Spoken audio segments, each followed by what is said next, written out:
Hello everyone, this is Govind sir. Welcome back to new chapter Systems of Particles and Rotational Motion. ये chapter बहुत ही important है CBSE point of view as well as competition point of view. In this chapter there are many new terms जो आप learn करेंगे like moment of inertia, centre of mass और उसके बाद क्या है कि इन चीजों को अगर हम रिलेट करते हैं ना प्रीवियस कॉन्सेप्ट के हिसाब से तो circular motion is going to play very important role to understand this chapter.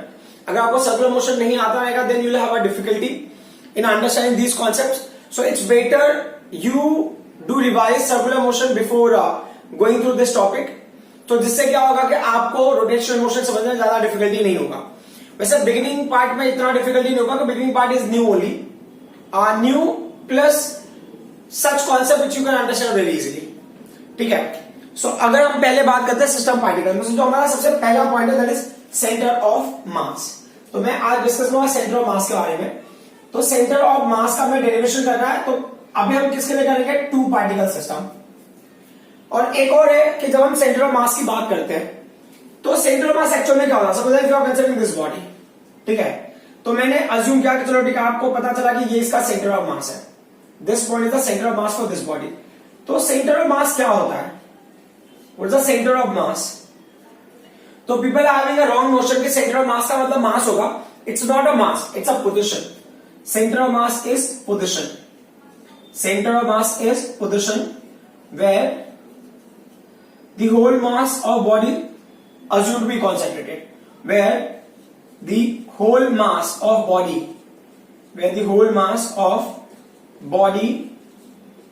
is assumed to be concentrated,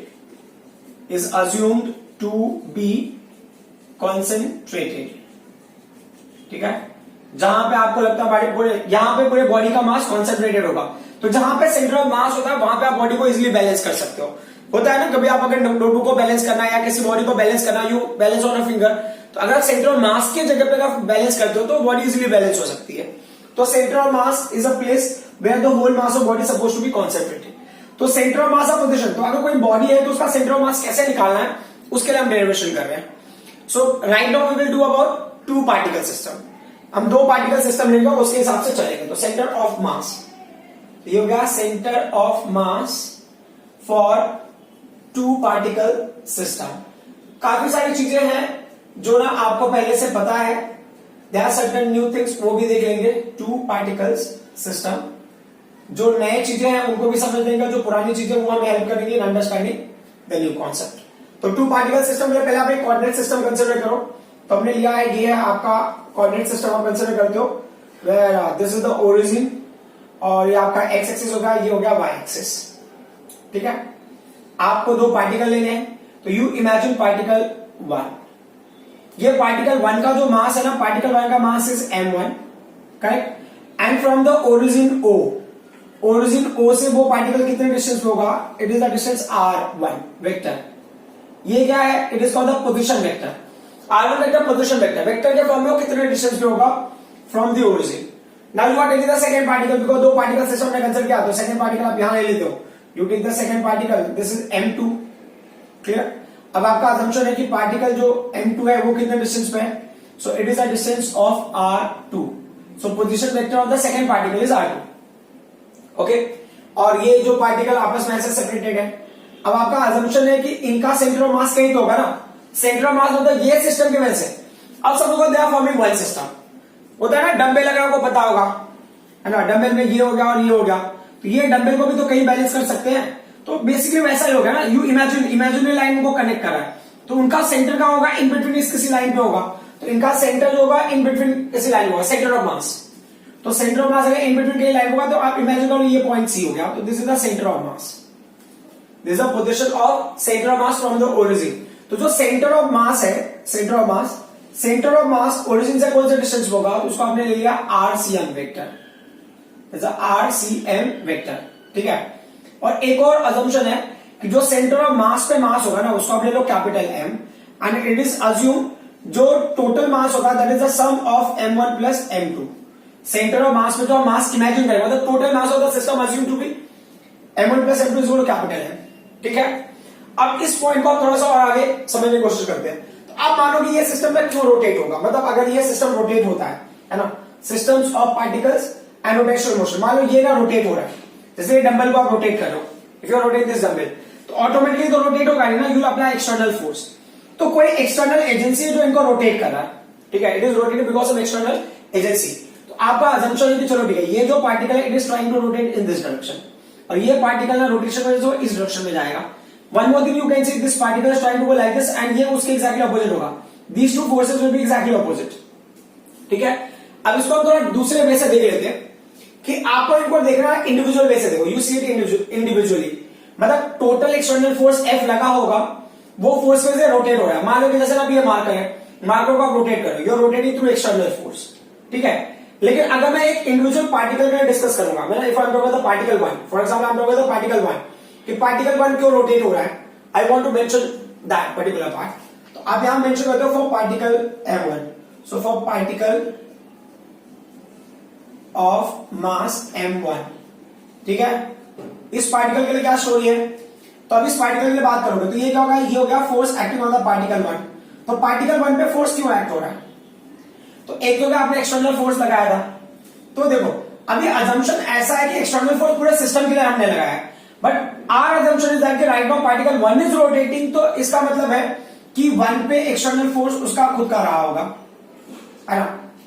we understand कि आपने टोटल एक्सटर्नल फोर्स आपने अप्लाई किया, वो the particle will rotate, but जब आप पार्टिकल 1 की बात करते हो तो ये पूरे का पूरा फोर्स पार्टिकल 1 को नहीं आ रहा होगा, तो यू हैव टू अज्यूम कि एक्सटर्नल फोर्स का कुछ पार्ट होगा जो 1 पे एक्ट हो रहा होगा, तो that is assume to be F1 external, मतलब एक्सटर्नल फोर्स ने पार्टिकल 1 को रोटेट किया और मूव किया, और पार्टिकल M1 पे some amount of force acting because external force, तो वो अजम्पशन हमारा कि एक्सटर्नल फोर्स का F1 external part is acting on the particle 1।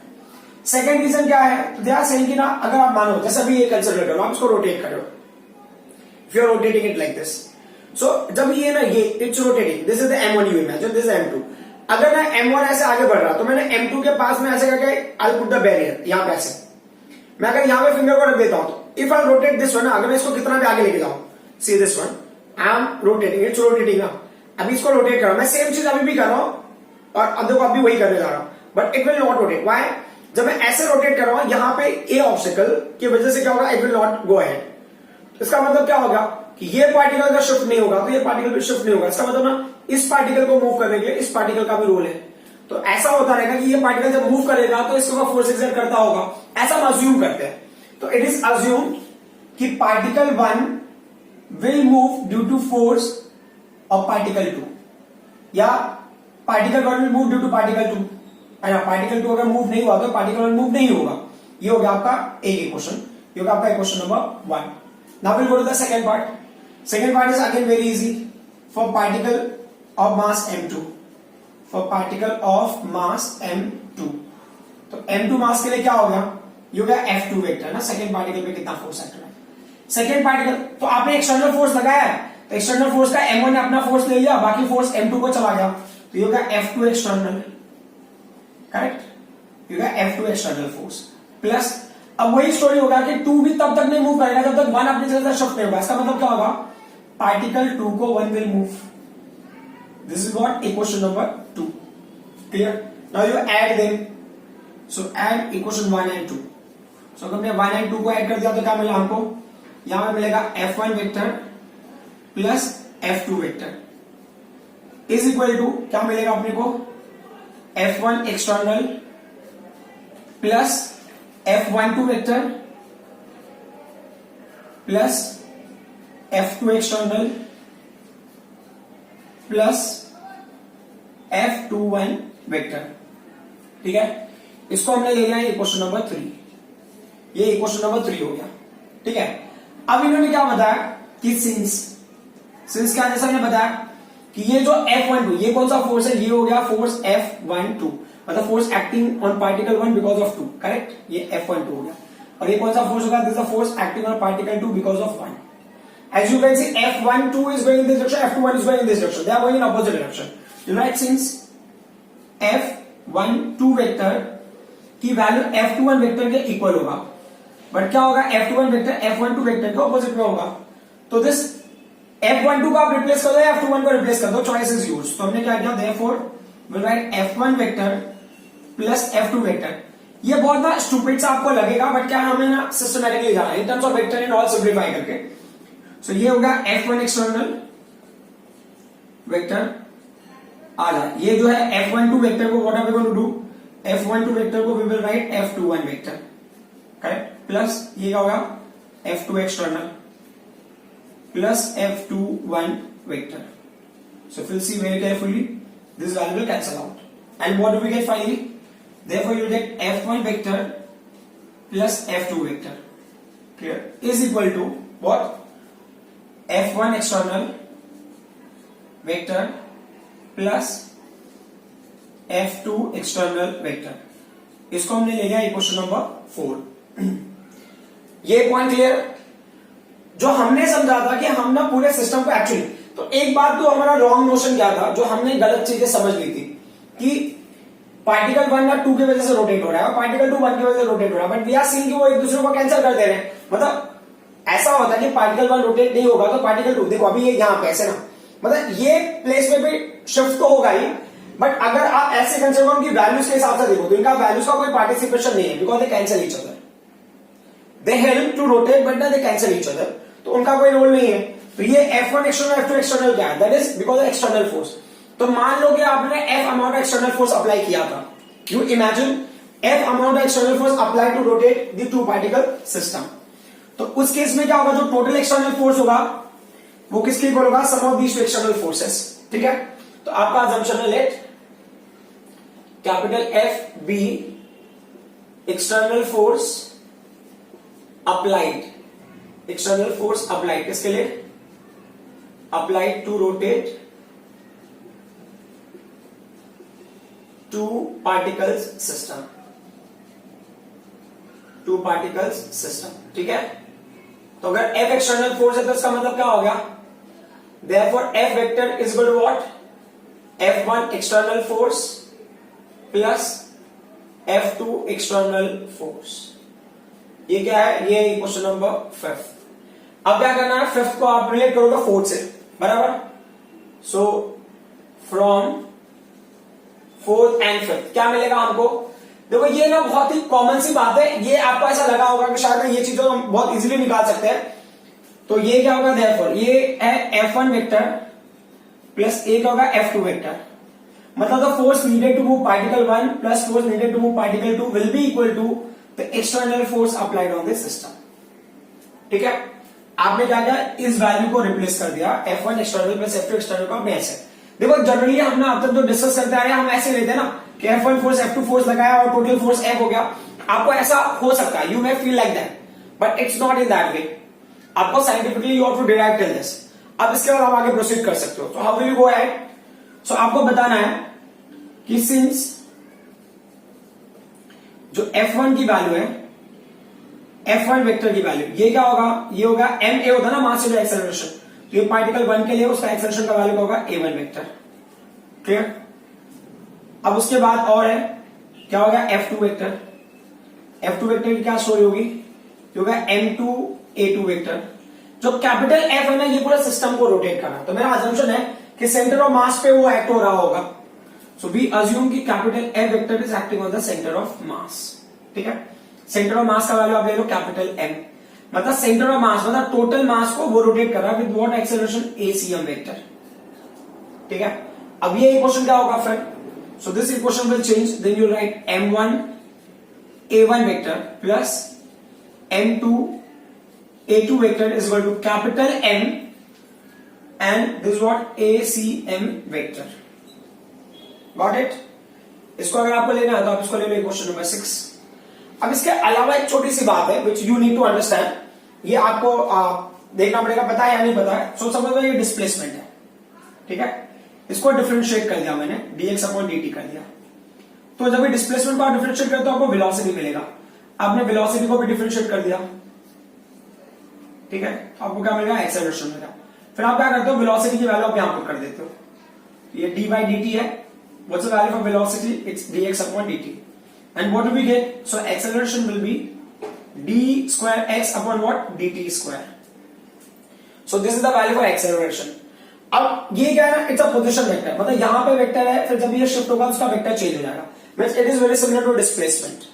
तो उस बेसिस पे आप ऐसे बोल सकते हो, सो यू राइट सिंस देखो यहां पे ना मैं एक और डेरिवेशन जो मैं ना यहां पे थोड़ा चेंज करूंगा बाद में, सो यू अंडरस्टैंड कि ना यहां तक तो चीजें सेम रहेगी, इसके बाद थोड़ा वेरिएशन होगा, एक और डेरिवेशन उसके लिए।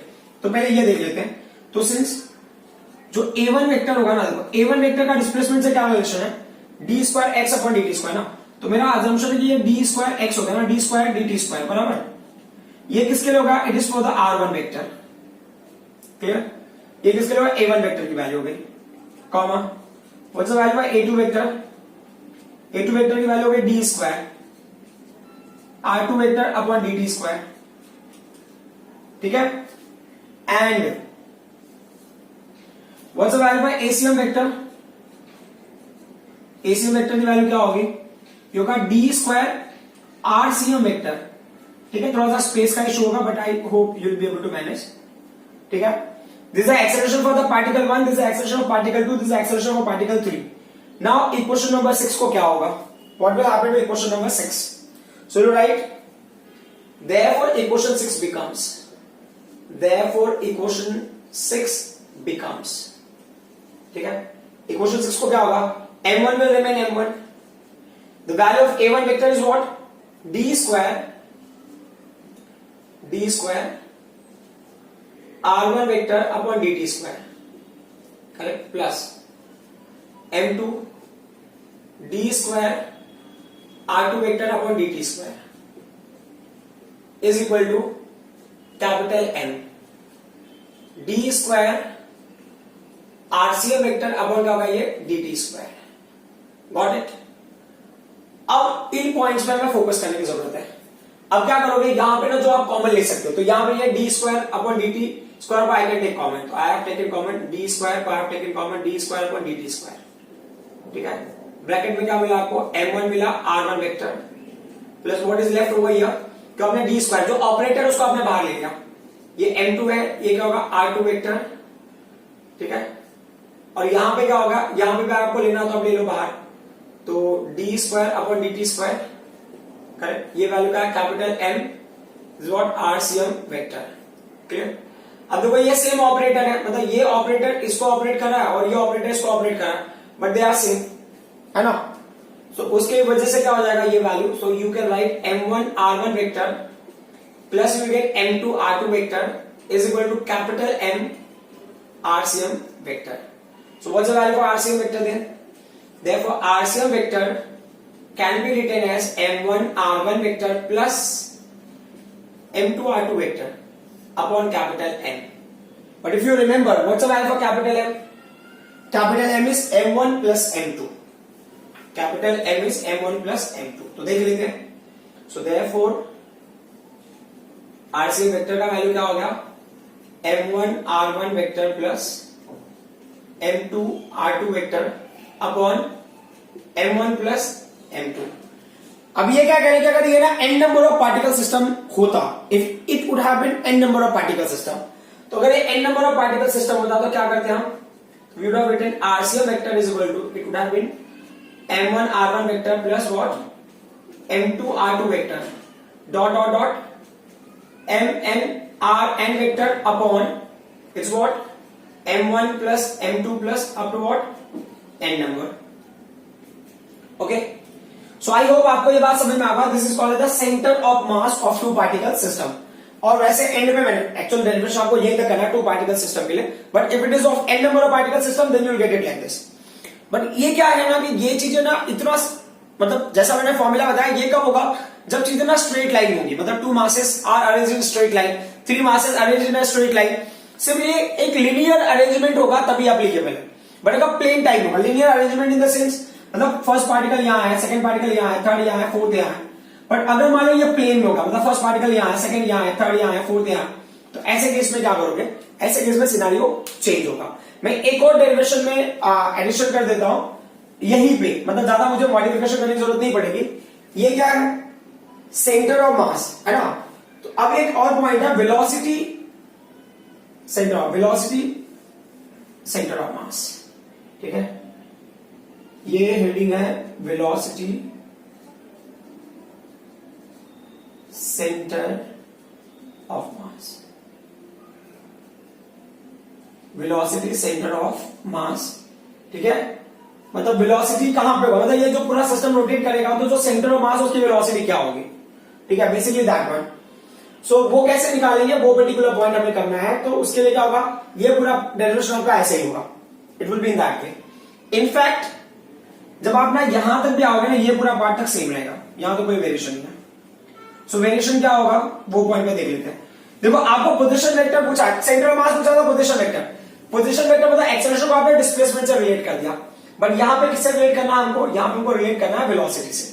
सो how will you relate with the velocity, that point we need to understand, ठीक है। सो लेट्स सी कि आपने क्या किया कि अब आप लिखोगे since how is the acceleration related to velocity, तो आप लिखोगे since a1 vector is differentiation of velocity 1 vector upon with respect to t, देन a2 वेक्टर क्या होगा, it's a differentiation of velocity 2 with respect to t, ठीक है। और and क्या हो गया, ACM वेक्टर, ACM वेक्टर क्या हो गया, ये होगा dVCM वेक्टर अपॉन क्या होगा, ये dt हो गया, क्लियर।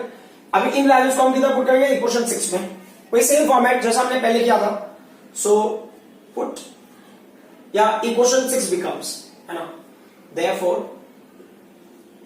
इक्वेशन 6 बिकम्स, अभी इक्वेशन 6 को क्या होगा, सो therefore m1 will remain m1, what's the value for a1, a1 can be written as dv1 vector upon dt plus m2 dv2 vector upon what, dt, and now the last one, the last part m ACM vector के क्या लिखेंगे हम, dVCM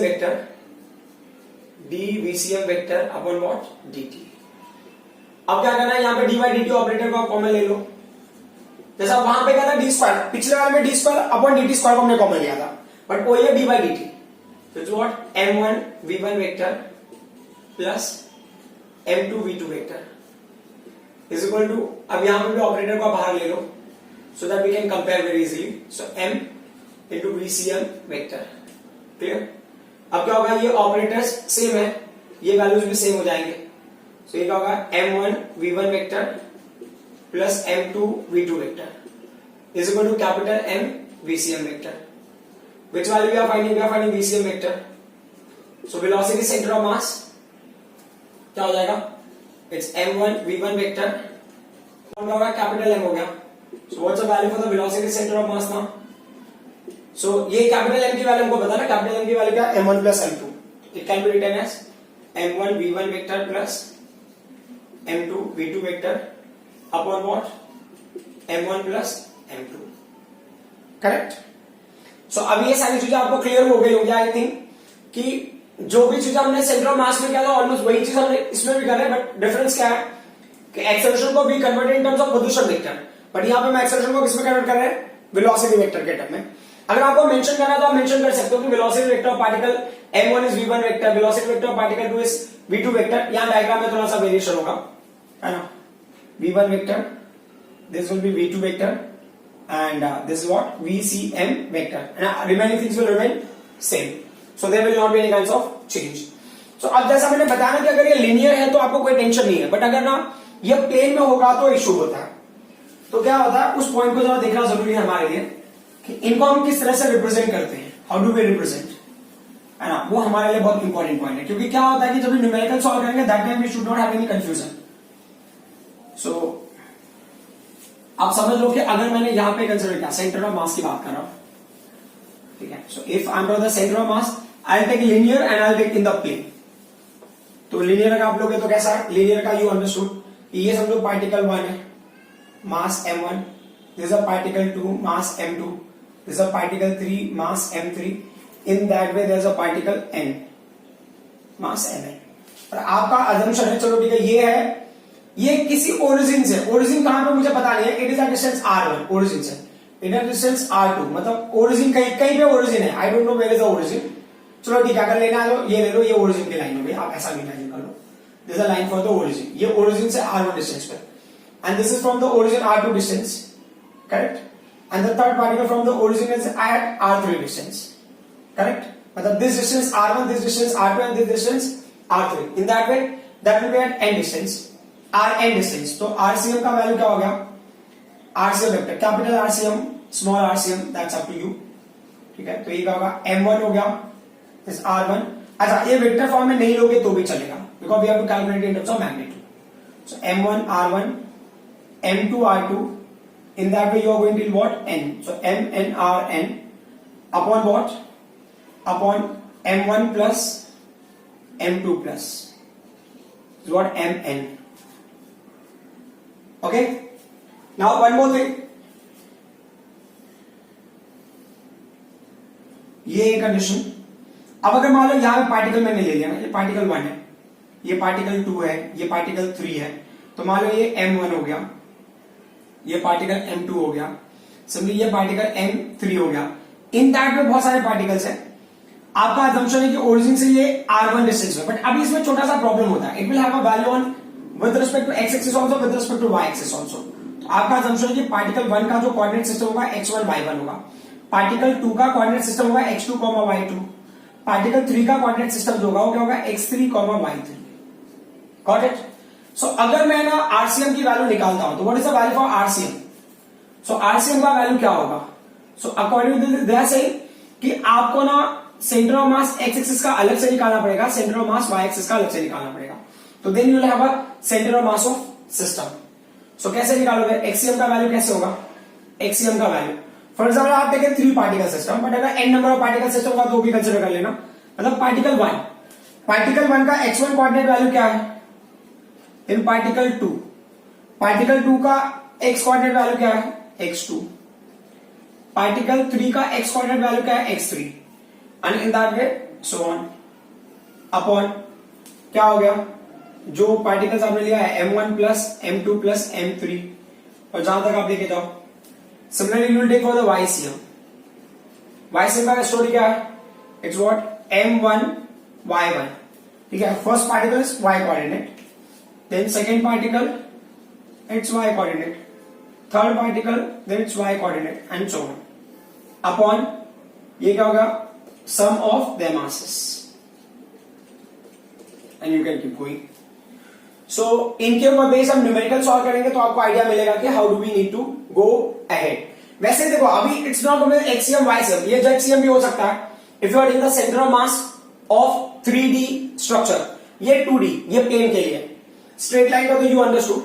सो हमें ना question में कैसे समझ में आएगा कि हमें 2D अप्लाई करना, 3D अप्लाई करना, that point we need to understand. So उसके लिए हमें क्या करना पड़ेगा? न्यूमेरिकल सॉल्व करना पड़ेगा.